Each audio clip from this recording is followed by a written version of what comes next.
When the girl began to testify, the entire court was in shock. The courtroom was shrouded in a silence so deep it felt nearly solid, a weight in the air that pressed on everyone gathered there. Lawyers, reporters, the judge, even the curious onlookers who had managed to secure a seat. Each one sat tense, waiting for the main witness to arrive. It wasn't the typical type of witness they'd expect for such a high-profile case. Today, a girl, just a child barely 10 years old, was going to step onto the witness stand and speak of events so harrowing that adults struggled to discuss them. Among the spectators, a man in a gray suit leaned toward his colleague and whispered, "She's so young. Why would they put her through this?" His voice was filled with disbelief. The colleague only shrugged, his eyes fixed on the empty stand. They, like everyone else, had heard the story of young Alice, a girl who had seen too much, who held the key to exposing a terrible truth. But could she carry that burden? As the doors at the back of the courtroom swung open, all heads turned. Alice entered, guided by a kind-faced social worker who kept a gentle, reassuring hand on her shoulder. Her steps were tentative, her wide eyes scanning the room, taking in the strange sight of so many serious, unfamiliar faces. Despite the overwhelming nature of the place, there was something resilient in her expression. She wasn't like other children, this much was clear. She had known grief and fear, and they had left their mark on her small, solemn face. The social worker led her up to the witness stand, where she climbed up carefully. Her feet dangled slightly from the high chair, a stark reminder of her youth amidst the gravity of the moment. The judge, a tall, serious-looking man with a salt and pepper beard, nodded to her with an attempt at a soft smile, though his eyes betrayed his own inner conflict about the necessity of her testimony. "Alice," he began, his voice gentle but steady, "thank you for being here today. I know this isn't easy, but we're all here to help you. Just tell the truth, as much as you feel you can. Can you do that for us?" She nodded, her small fingers clenching the sides of the stand, as if anchoring herself to the spot. Her face showed the slightest hint of nerves, but her eyes had an intensity that seemed unusual for her age. She looked down for a moment, collecting herself, and when she lifted her head, there was an unmistakable resolve in her gaze. This was not just a frightened child brought unwillingly into the spotlight. There was a determination within her, a need for justice, and it gave her a strength that seemed to draw the attention of everyone in the room. As the courtroom fell into silence once again, one of the lawyers approached her slowly, aware of how easily her young mind could be overwhelmed. "Alice," he said softly, "can you tell us what happened? Start wherever you feel comfortable." Alice took a shaky breath, her small chest rising and falling as she summoned the courage to begin. Her voice, when it came, was soft but clear, and each word seemed to resonate in the hushed room. I was with him that day," she started, and her voice wavered only slightly. She clenched her hands a little tighter and continued, "I didn't know what was going to happen. It was just like any other day. Until..." Her voice trailed off, and the room waited with bated breath. Even the judge leaned forward, his expression softened as he watched her. Reporters clutched their notepads, afraid to miss a single word. They were aware of her trauma, but couldn't have anticipated the magnitude of what this small girl had witnessed. Alice looked down again, taking a moment. When she looked up once more, the vulnerability was there. Yes, but there was something else too. Strength. A sense of purpose that transcended her years. "People have to know what happened," she said, her voice firmer this time. "It's not right to keep it a secret. It's not fair." Her words echoed through the room, and murmurs of surprise rippled through the crowd. People exchanged glances and several held their breath. No one had anticipated this degree of poise and conviction from a girl so young. Her statement was not just a child's recount of events. It was a call to truth and accountability that resonated deeply with all who heard it. At that moment, it became clear to everyone present that Alice was not here merely as a reluctant witness. She had a story to tell, one that demanded to be heard.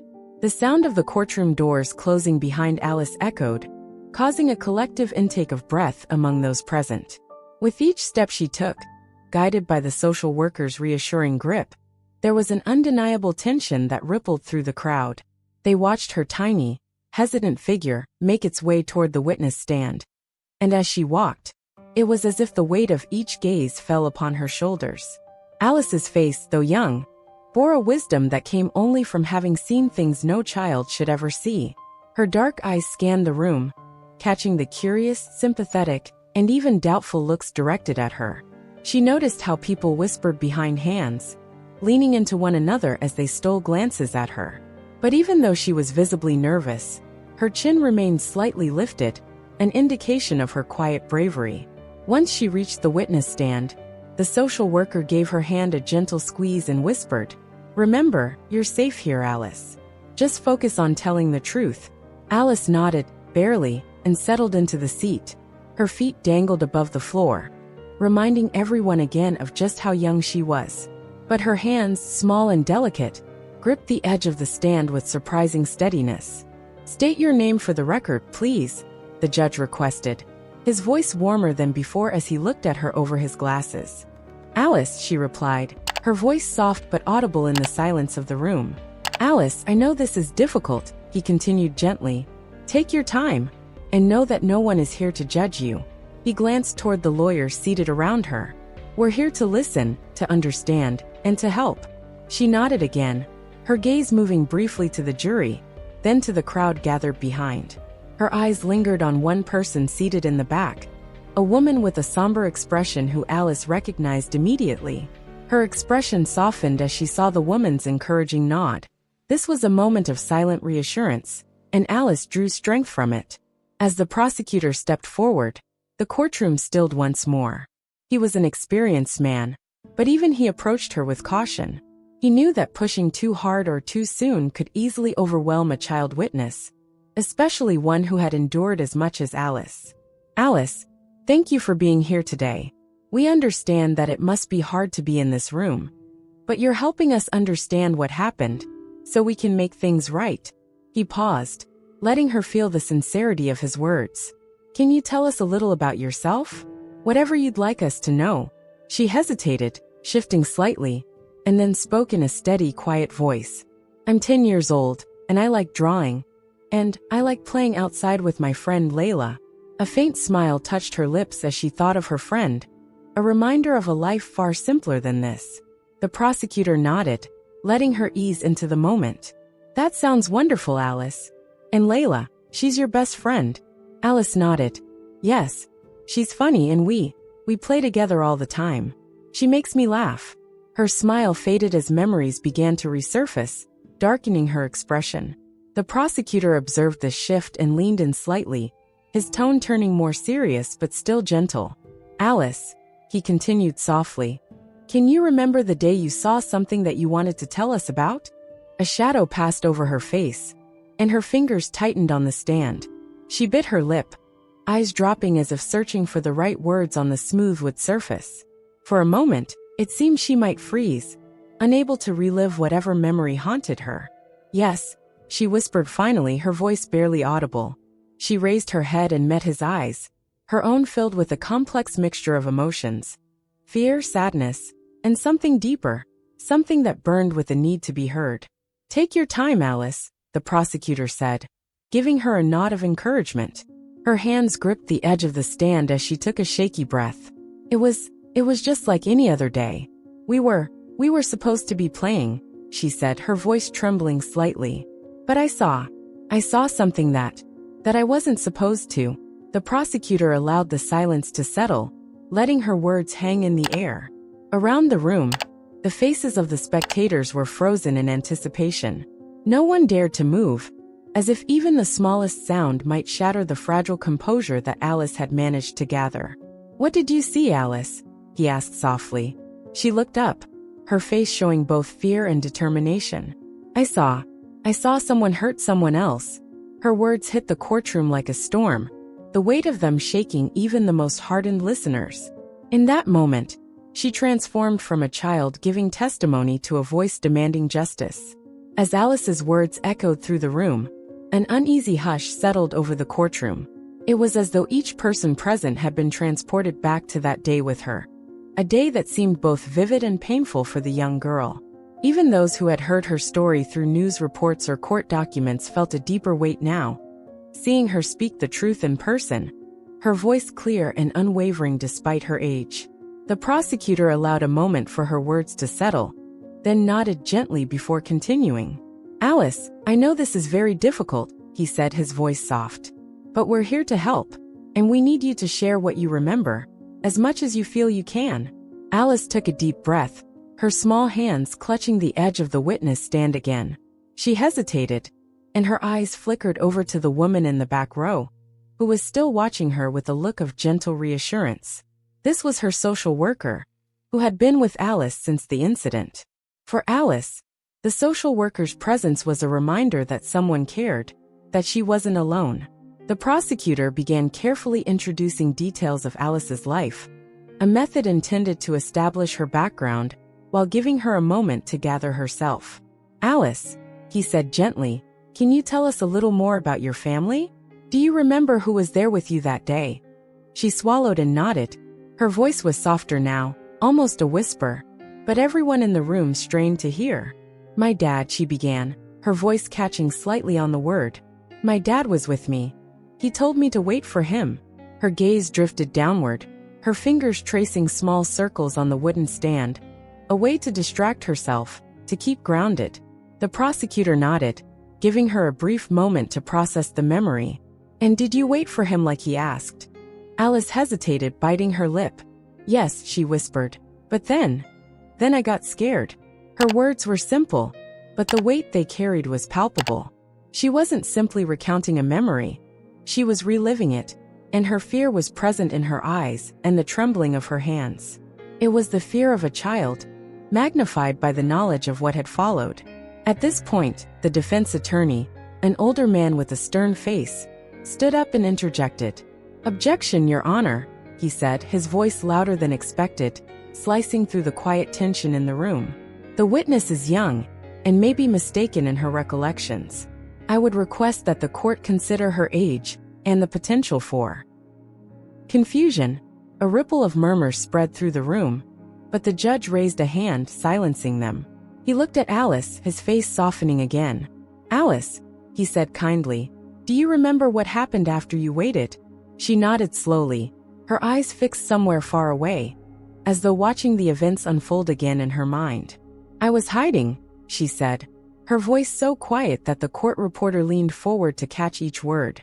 I heard yelling, and then," her voice trailed off, and the judge leaned forward slightly, encouraging her with a small nod. The prosecutor spoke again, his voice soft. "Alice, do you know why you're here today?" The question was simple, but carried profound significance. Alice's eyes filled with a maturity that was almost unsettling. She was quiet for a long time before she responded, her words chosen carefully. "Because I saw what happened," she said, a new layer of clarity in her tone. "And people need to know."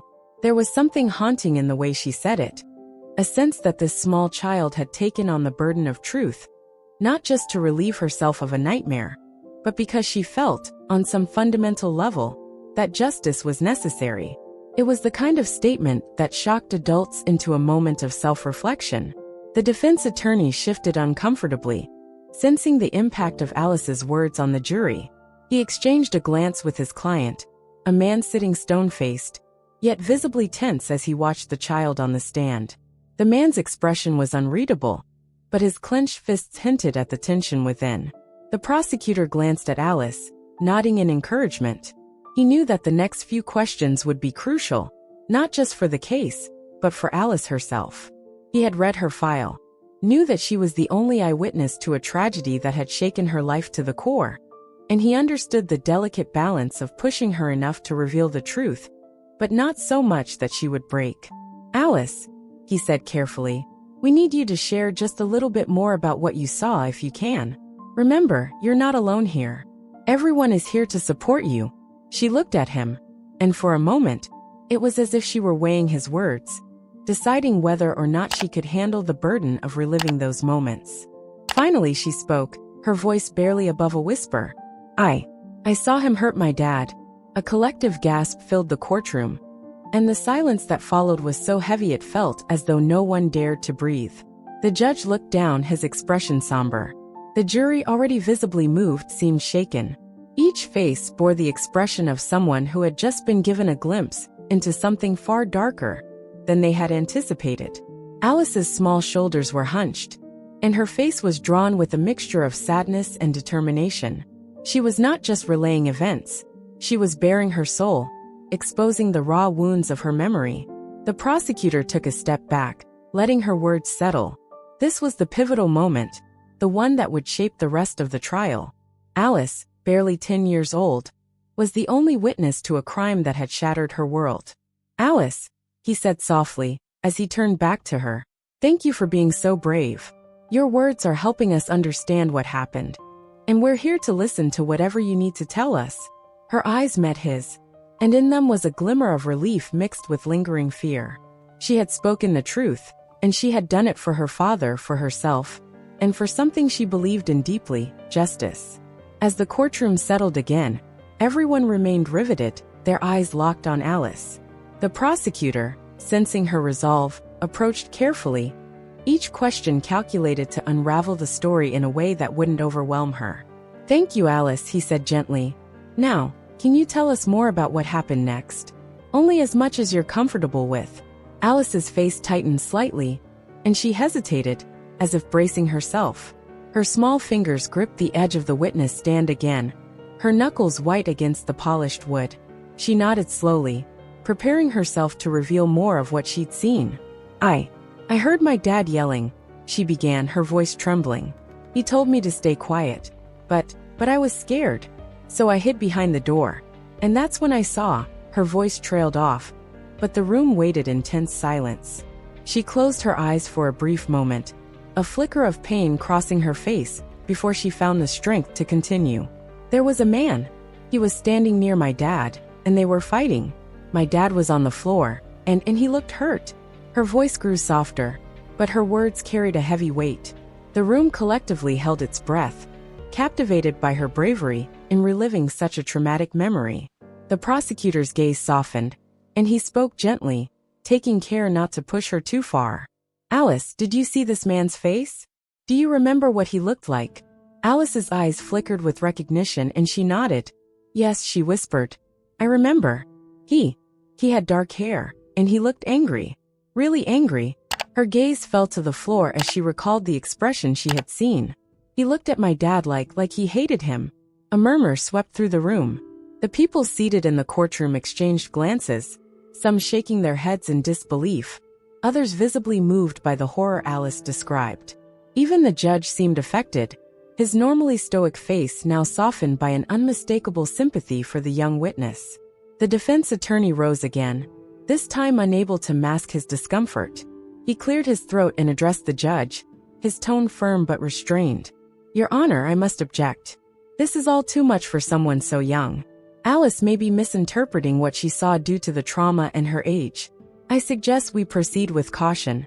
The judge nodded thoughtfully and turned to Alice, his face gentle. "Alice, you're doing very well. You're helping us all understand what happened. If at any point you need a break, just let us know, okay?" Alice nodded, her gaze fixed downward. The defense attorney, however, persisted. He stood up once more, this time addressing her directly, though his tone remained somewhat forceful.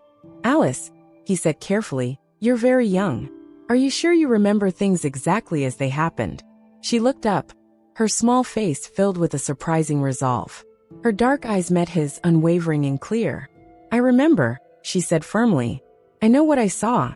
The prosecutor, sensing her courage, took the opportunity to ask one more question. "Alice, is the man you saw that day in this room with us right now?"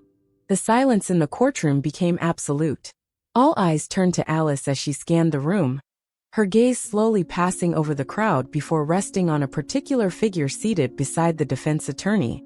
"Yes," she whispered, her voice barely audible. "That's him." Her small, trembling hand lifted, pointing directly at the defendant. Gasps and murmurs erupted across the courtroom. Reporters furiously scribbled notes, and the jury members looked at each other, visibly shaken. The accused, a tall, imposing man with dark hair, sat stone-faced, his expression unreadable as Alice's accusation hung in the air. But beneath his cold exterior, his hands twitched, a tiny gesture that betrayed the tension beneath his carefully controlled facade. The judge raised his hand, signaling for silence, and the room fell quiet again. Alice's unwavering statement had cast a heavy atmosphere over the court. It was one thing to read a witness statement. It was something else entirely to hear the words spoken by a child standing barely 3 feet tall, with a voice that quivered but did not break. The prosecutor stepped forward again, his tone both gentle and respectful. "Alice, I know this isn't easy. Thank you for being so brave. You're helping us understand what really happened that day." Alice nodded, her lips pressing together tightly as if to keep herself from breaking down. She glanced over at her social worker, who gave her an encouraging nod, her face filled with pride for the young girl's resilience. Meanwhile, the defense attorney looked visibly uncomfortable. He leaned over to his client, whispering something hurriedly, his eyes darting around the room, noting the impact Alice's testimony had on everyone present.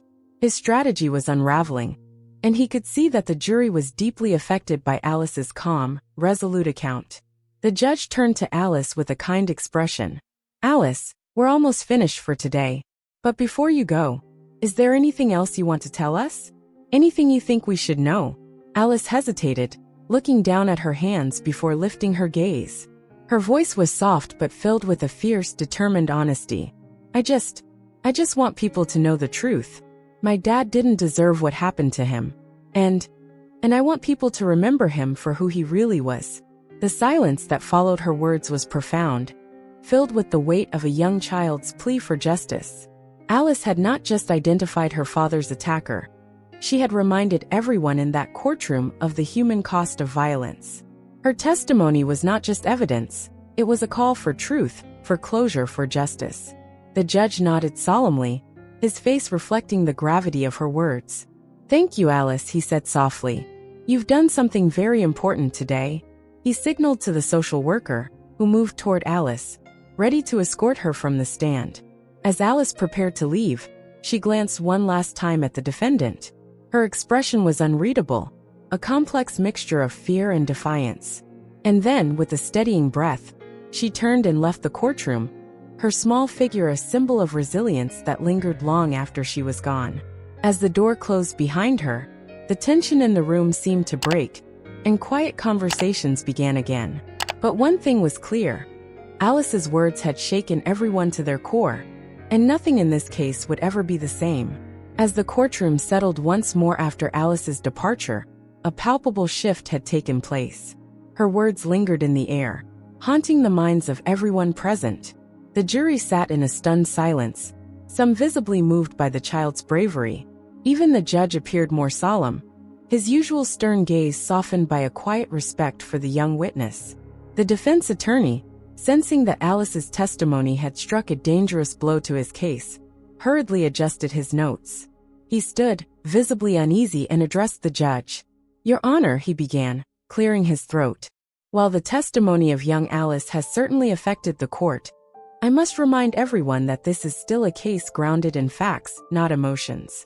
Her recollection, while commendable, may not be as reliable as it appears." He paused, his gaze scanning the jury, hoping to plant a seed of doubt. The prosecutor rose, his expression calm but steely, and stepped forward to address the judge. "Your Honor," he began, his voice firm, "the courage and detail in Alice's testimony are undeniable. She remembered details that no one else could have provided unless they were there."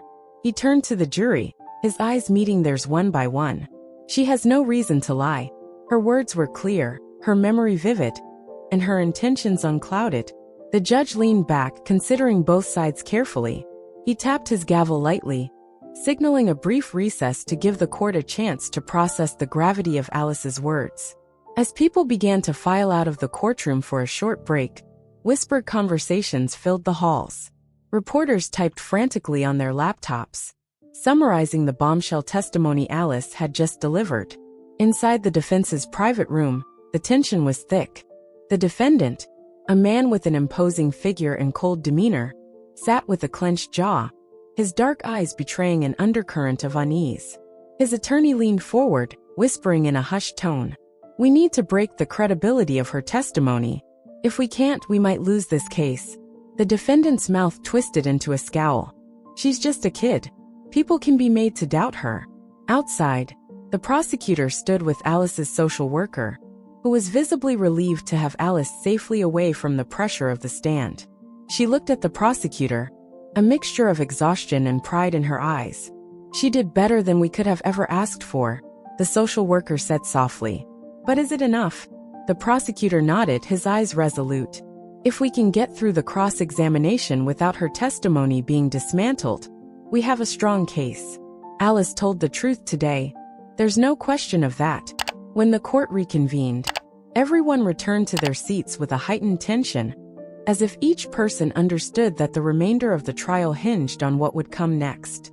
The defense attorney rose with a tense expression, preparing for his chance to question Alice's credibility. With a deep breath, he addressed the court, his tone cautious but calculated. Your Honor, ladies and gentlemen of the jury, we acknowledge the bravery of young Alice. However, the emotional weight of her testimony must be weighed against objective facts. He looked toward the prosecutor. I will call a witness to address these facts. As he gestured, a middle-aged woman entered the courtroom.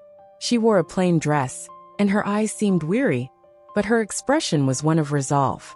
The defense attorney introduced her as an expert in child psychology.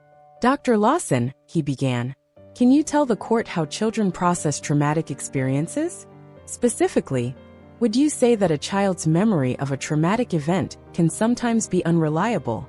Dr. Lawson adjusted her glasses and spoke with a calm, practiced tone. Yes, in cases of trauma, a child's memory can be fragmented.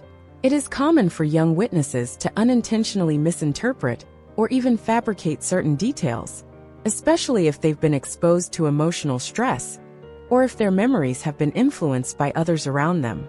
The defense attorney nodded, satisfied. In your expert opinion, could this be a possibility in Alice's case? The psychologist hesitated and then answered carefully. It's certainly a possibility that her memories have been affected by the traumatic nature of the event. The defense attorney nodded, looking at the jury as if to say, there, see? But the prosecutor immediately stood up, a determined expression on his face. Dr. Lawson, he began, in your experience, does every child misinterpret traumatic memories? Or have you encountered cases where children recall such memories with remarkable accuracy? Dr. Lawson adjusted her glasses again, now visibly less certain of her response. Yes, there are cases where children can recall traumatic memories quite accurately, especially if the details are imprinted in their memory by something significant. And do you believe that Alice, given her clarity and emotional stability during her testimony, falls into that category? There was a pause before she answered. It's possible. The prosecutor gave a satisfied nod. No further questions. The judge, sensing the gravity of the moment, turned to the defense. Do you have any other witnesses? The defense attorney, caught off guard, stammered. And no, Your Honor. The judge nodded solemnly. Then we will proceed with the remaining evidence. As the jury exchanged glances, a sense of finality settled over the room. Despite the defense's efforts, Alice's words had held firm. And as the prosecutor prepared to introduce the last pieces of evidence, it became clear that this case was about more than just legal facts. It was about truth and the bravery of a child who had dared to reveal it. The courtroom was silent again, as if everyone were collectively holding their breath. The prosecutor moved carefully toward the stand, preparing to reveal the final pieces of evidence to support Alice's testimony. There was a tension, a feeling that they were on the edge of something powerful, something that could change everything. Alice, the prosecutor said, his voice resonant yet soft as he addressed the court, gave us a glimpse of the truth. But her words, her memory, are not the only evidence we have today. With that, he turned and gestured toward the screen beside the witness stand, signaling for an image to be displayed. The lights dimmed, and the screen came to life, showing a photograph, a grainy image taken from security footage. Though the quality was poor, the image captured the critical moment Alice had described, a figure towering over another on the ground, their posture unmistakably aggressive. The jury members leaned forward, squinting at the screen. The man in the footage had dark hair and a rigid stance that matched Alice's description perfectly. Even in the blurred image, his stance exuded a menace that sent shivers through the courtroom. This footage was taken from a nearby building, the prosecutor explained, his voice steady. The exact time matches Alice's account of that day. He paused, allowing the weight of the evidence to sink in. The members of the jury looked at each other, their expressions a mixture of horror and disbelief. The prosecutor continued, "And we have more," he added, gesturing for a second image. This time, a close-up shot filled the screen. Though the man's face wasn't entirely clear, there was enough detail to draw an undeniable resemblance to the defendant. His profile, his stance, even the dark jacket he wore. It all aligned with Alice's description. The prosecutor turned to the jury, his gaze steady and intense. "Ladies and gentlemen, Alice's memory has been questioned, her testimony challenged. But here we have proof that corroborates her story. And it all leads back to one person." The defense attorney quickly rose, trying to reassert control. "Objection, Your Honor. The footage is inconclusive at best and cannot definitively identify my client." The judge raised his hand, acknowledging the objection, but allowing the footage to remain as part of the record. The jury will take note of the defense's objection, but will also consider the footage as presented. The prosecutor resumed, his tone firm. "This child witnessed the unthinkable, and despite her age, her words have guided us toward the truth. Her memory aligns with the evidence, and together, they paint a picture that cannot be ignored." He glanced back at the screen, where the images continued to play in a loop. In one frame, the defendant's profile, albeit slightly blurred, could be seen, casting a shadow over the figure on the ground. The scene was haunting, almost as if it had captured not just the physical actions, but the dark intentions behind them. Turning back to the jury, the prosecutor's expression softened. "Alice came here today, not just to recount a memory, but to seek justice. She spoke of her father, of her loss, with a strength that most adults would struggle to muster. She has relived a nightmare because she believes that the truth should be known, and that justice should be served." As he paused, Alice's social worker, sitting quietly in the back, wiped a tear from her eye. She knew how much courage it had taken for Alice to speak in that room, and she could see that her testimony had struck the hearts of everyone present. The prosecutor approached the jury, his voice gentle now, but no less powerful. "I ask you to consider this evidence, not just the footage but Alice's words, her bravery, her pain. She has nothing to gain by telling her story here, only a chance to find peace. And we have a duty to honor that bravery by delivering justice." The defense attorney, watching the jury's reactions, felt his argument slipping further away. His client's face was stony, but the tension in his jaw betrayed his unease. He knew that Alice's testimony, combined with the footage, was a force nearly impossible to counter. The judge leaned forward, nodding slightly at the prosecutor. "Thank you," he said, signaling that the closing remarks would follow. Before he returned to his seat, the prosecutor looked back at the crowd, catching the eye of Alice's social worker. He gave a slight nod of respect, recognizing the weight she carried in helping Alice prepare for this moment. Then he sat down, folding his hands as he waited for the defense to make their closing statement. The defense attorney rose slowly, choosing his words carefully, but the impact of Alice's testimony and the evidence had already seeped into the courtroom. Every juror's expression held a hint of empathy, of sadness, and most importantly of belief in Alice's words. After a brief and strained statement from the defense, the judge turned to the jury with instructions. "You have heard the evidence, and you have heard the testimony. Your task is to weigh it carefully, to find the truth, and to deliver a just verdict."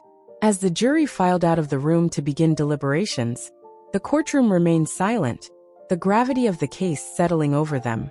Alice's words, the footage, and the raw courage she displayed had left an indelible mark. Alice and her social worker waited outside the courtroom, seated on a bench in the hallway. The social worker wrapped an arm around Alice, who looked down, fiddling with her fingers as they waited. "You did wonderfully, Alice," she whispered. "No matter what happens next, remember that you told the truth. You were so brave." Alice looked up at her, her eyes tired but filled with a quiet strength. "I just wanted everyone to know what happened. I wanted people to know the truth. And that truth, she knew, was now in the hands of those who had listened. The jury deliberated for hours, and with each passing minute, the tension in the courtroom grew more intense. People waited in nervous silence, exchanging anxious glances and whispers. Alice, still in the hallway with her social worker, had fallen quiet, her gaze distant as she clutched the fabric of her dress. For her, this waiting felt like an eternity, a moment suspended between fear and hope. Inside the courtroom, the defense attorney was deep in conversation with his client. The man's rigid posture betrayed his anxiety as he scanned the room, seemingly avoiding eye contact with anyone. The attorney whispered furiously, a last-ditch effort to salvage what little remained of his case. He had one more strategy to try, one final attempt to discredit Alice's testimony, to twist the doubt he hoped still lingered in the minds of the jurors. Finally, the doors opened, and the judge re-entered the room. All eyes turned to him, and in a single motion the room went still. The jury filed back in, expressions unreadable, their faces revealing nothing of the decision they'd reached. Before the verdict was read, the defense attorney rose once more, a tight expression on his face. "Your Honor," he began, his voice steady but strained, "before this court reaches a final decision, I respectfully request permission to re-question the witness." A collective gasp rippled through the courtroom. The judge raised his eyebrows, his gaze narrowing on the defense attorney. "Counselor, we've already heard from Alice. She's a child, and this is a highly unusual request." The attorney nodded, keeping his tone as composed as he could.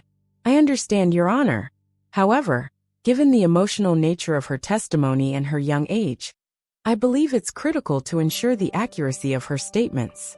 The defense asserts that the court deserves absolute clarity before reaching a verdict." The judge studied him for a moment, visibly reluctant. But after a pause he nodded. "Very well, Counselor. But keep your questioning brief." The social worker, who had been comforting Alice in the hallway, sighed heavily when she was informed of the request.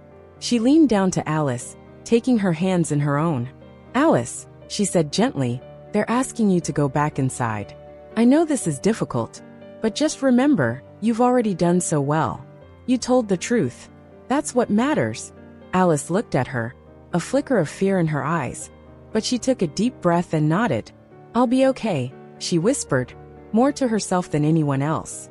She stood and allowed herself to be guided back into the courtroom, her small figure entering the tense, hushed space like a drop in still water.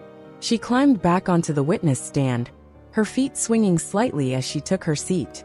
Her hands gripped the edges again, a small, familiar action that gave her a sense of control. The judge nodded at her, offering a reassuring look. "Thank you, Alice, for returning," he said, his tone gentle.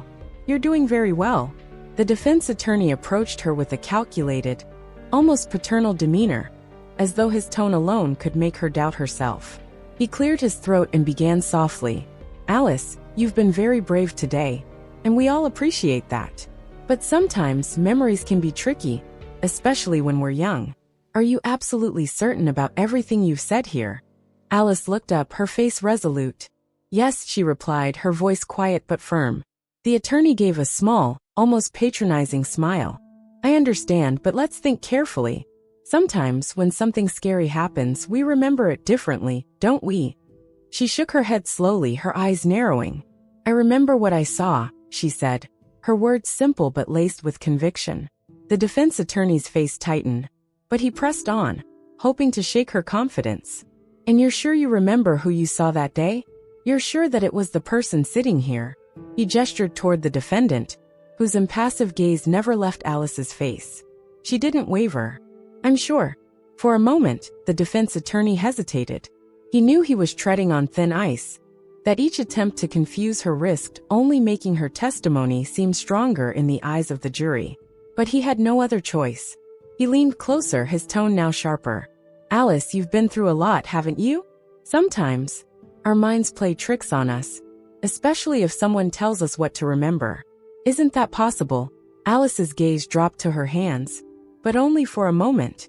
She looked up again, her eyes fierce and focused. "No one told me what to remember. I remember it by myself. I know what happened."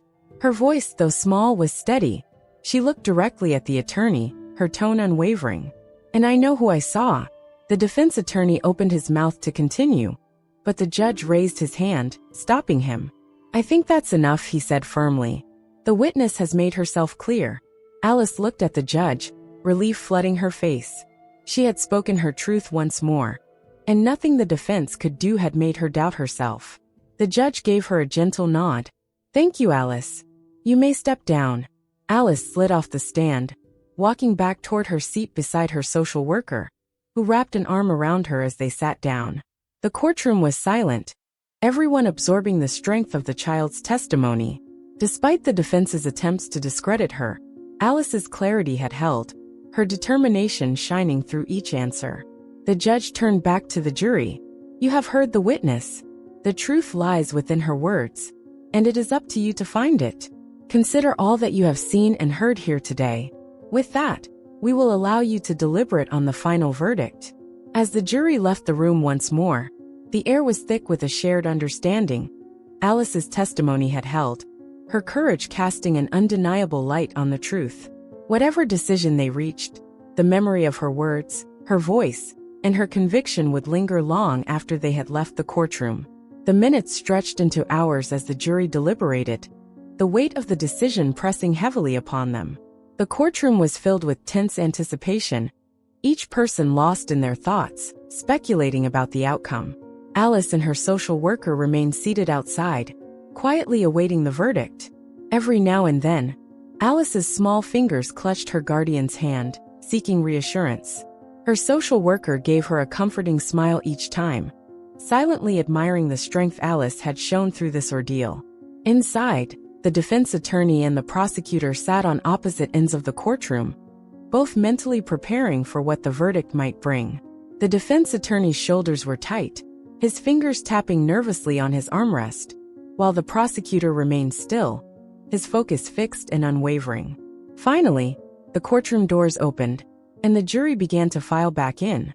The murmurs in the room quieted immediately, every eye fixed on the foreperson, as she held a single piece of paper in her hands. The judge watched her closely, nodding as she took her place.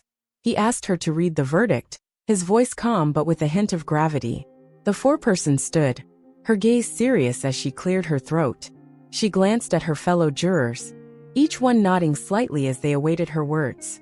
In the matter of the defendant, we, the jury, find the defendant guilty. A sharp intake of breath rippled through the room as the word guilty settled in.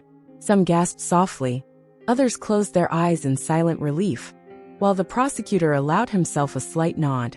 Alice's social worker squeezed her hand, whispering, "It's over now, Alice. You did it." A sigh of relief escaped Alice's lips. She had endured so much to tell her story, to bring the truth to light, and now it felt as if a heavy burden had finally been lifted. The weight of her loss and her courage had been recognized, and justice had been served. The judge waited for the murmurs to subside before he addressed the courtroom. Thank you, members of the jury, for your service. This has been a challenging case, and your commitment to truth and justice is appreciated by this court. He turned his attention to Alice, his expression softening. Alice, what you did here was incredibly brave.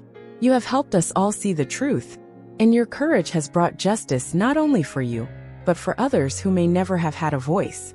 Alice looked up at him, her expression a mixture of relief and exhaustion. She hadn't expected to feel this way. She'd only wanted people to know the truth. But as the judge spoke to her, she felt a sense of peace, a closure she hadn't known was possible. As the judge prepared to adjourn, the prosecutor rose to speak one last time. Your Honor, with permission, I would like to submit one final piece of evidence into the court record. Evidence that further confirms the events Alice bravely described. The judge raised an eyebrow, curious, but nodded. Proceed. The prosecutor held up a small, worn object, a child's drawing, carefully folded and slightly crumpled at the edges. He walked over to the display and placed the drawing under a projector for everyone to see. It was a simple picture, drawn in the unsteady lines of a child's hand, but unmistakable in its detail. The drawing showed two figures, one larger, standing over the other, who lay on the ground. But what made the image stand out were the words written in a careful, shaky hand beside the figure on the ground. My dad. The prosecutor looked at the courtroom, his voice filled with a quiet solemnity. Alice drew this picture shortly after the incident, before she'd ever spoken to anyone about what she'd seen. This was her way of remembering, of holding on to the truth when words might have failed her. He let the silence settle, the image filling the screen. Alice's drawing was simple, almost heartbreakingly so, but it spoke volumes. It was as if, in that moment, the courtroom understood the full weight of her experience. Not just her words, but the sorrow and the bravery that had been etched into her memory. The defense attorney's shoulders slumped, his argument completely unraveled by this last piece of evidence. The defendant himself, once stoic and composed, looked down at the floor, his face drained of its usual defiance. The judge turned to Alice, his eyes filled with empathy. "Thank you, Alice, for everything you've done. You've shown us all what it means to be brave." With that, he adjourned the court, his gavel striking the sound block, signaling the end of the trial. The sound echoed through the room, final and resolute. The case was over. As people began to file out of the courtroom, reporters hurried to make notes, and onlookers exchanged quiet words. Alice's social worker leaned down, wrapping an arm around her as they prepared to leave. "You're free now, Alice," she said, her voice filled with warmth. "You did what you came to do. You can let it go now." Alice nodded, her face reflecting a mixture of sadness and relief. She had fought to be heard, to honor her father's memory, and she had succeeded. She looked up one last time at the empty witness stand, a quiet smile on her face as she let the memories fade, knowing she'd done everything she could. As they left the courthouse, the world outside felt brighter. The weight of the truth finally released into the light. For Alice, the world would never be the same. But now at last she could begin to heal. After the trial, Alice and her social worker walked through the courthouse halls, surrounded by the echoes of conversations, hurried steps, and the distant flash of cameras. The case had captured the public's attention, and as word of the verdict spread, people outside the courtroom began to gather, hoping to catch a glimpse of the young girl whose bravery had exposed the truth. They approached the courthouse exit, where reporters waited, and the social worker stopped, bending down to Alice's level. "Alice," she said softly, her voice warm and encouraging, "would you like to say anything to them? It's up to you. But they might want to know what's in your heart, now that it's over." Alice looked at the doors ahead, her gaze contemplative. She thought about all the things she'd wanted to say but hadn't yet, about her father, about justice, and the things he'd always told her about doing what was right. She took a deep breath, a determination setting in her small face, and nodded. As they stepped outside, cameras flashed and voices called her name. But Alice walked forward with a surprising calm. She stopped at the top of the courthouse steps, facing the crowd of reporters who quieted, sensing she was about to speak. A hush fell over the crowd as her steady gaze took them in. "I came here to tell the truth," she began, her voice quiet but unwavering. "My dad, he was my best friend. He always told me that no matter how hard it was, I should always try to do what's right. That's why I came today. To do what he would have wanted." A soft murmur ran through the crowd, a wave of empathy and respect for the young girl standing before them. She took another breath, clutching the small drawing of her father in her hands. She had drawn it for him, for herself, a small way of remembering. "I want everyone to remember him for who he was," she continued, her voice wavering slightly, but her resolve growing stronger with each word. "He was kind and brave, and he didn't deserve what happened to him. I told the truth because I loved him, and I know he would want the truth to come out." Tears welled up in her eyes, but she held her composure, her gaze steady on the crowd. Reporters listened in silence, many lowering their cameras, moved by her courage and sincerity. A journalist at the front, her face soft with sympathy, stepped forward slightly and asked, "Alice, what do you want to do now, after all of this?" Alice looked down for a moment, considering the question. She felt a strange peace, a release from the memories she had carried alone for so long. She looked up, her eyes bright with a quiet hope. "I just want to go home," she said softly, "and I want to be happy again."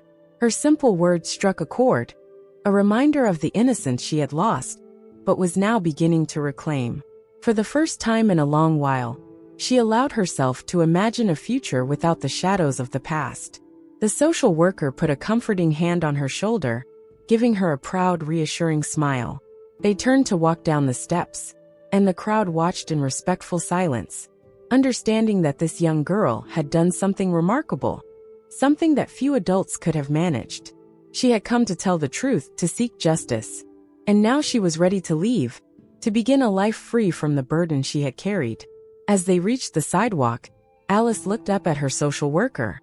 "Do you think he would be proud of me?" she asked, her voice barely a whisper.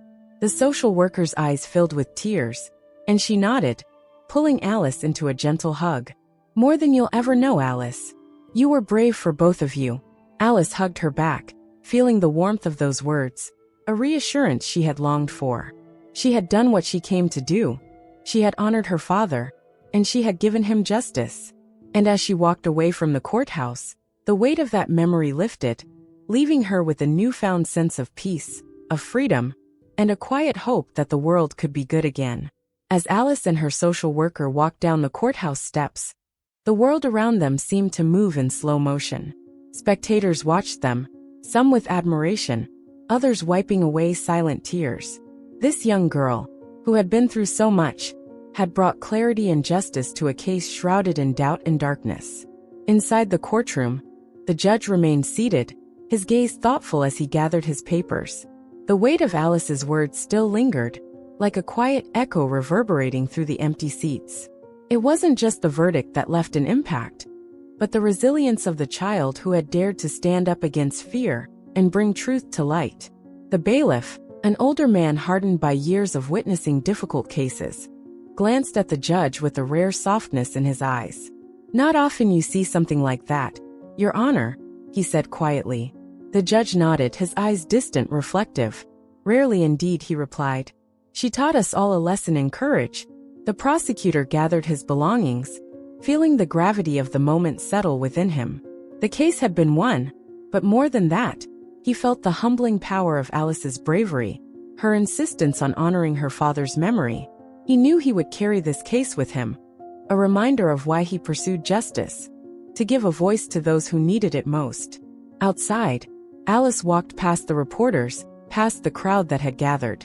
She felt as though she were in a dream, the reality of the trial slipping away with every step. Her social worker, sensing Alice's need for space, led her toward a small bench at the edge of the courthouse lawn, away from the crowds. They sat quietly, Alice's hand still clutching her drawing of her father, a small, tangible piece of the love she had fought so hard to honor.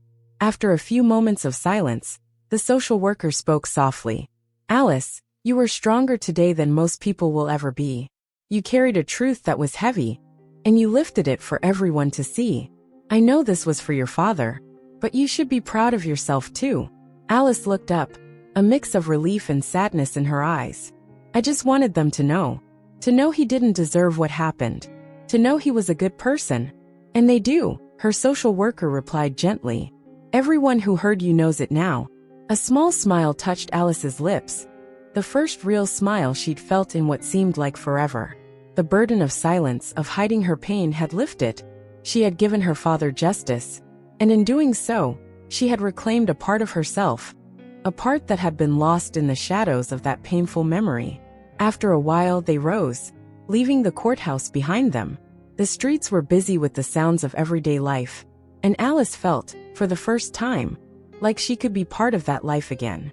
Her social worker took her hand as they made their way down the street, toward a future that felt brighter than it had in a long time. As they walked, Alice looked up at the sky, her heart lighter. She felt her father's presence, as though he were walking alongside her, invisible but there, his spirit in every step. She thought of the last words she'd shared on the witness stand, that she wanted people to know the truth and remember him as he was. She hoped deep down that he was proud of her, that he was at peace knowing she had honored his memory. And for the first time since that tragic day, Alice allowed herself to hope for happiness again. She had fought for her father, for justice, and now she would fight for herself, to live the life he would have wanted her to have. As they disappeared down the busy street, a small but powerful feeling took root in Alice's heart, a sense of peace, of freedom. She had faced her fears, spoken her truth, and in doing so had reclaimed her life. She was ready finally to begin anew, carrying her father's love as a light to guide her forward. And so, with her hand held tightly in her social worker's, Alice walked into the world once more, her spirit unbreakable, her heart full of quiet strength.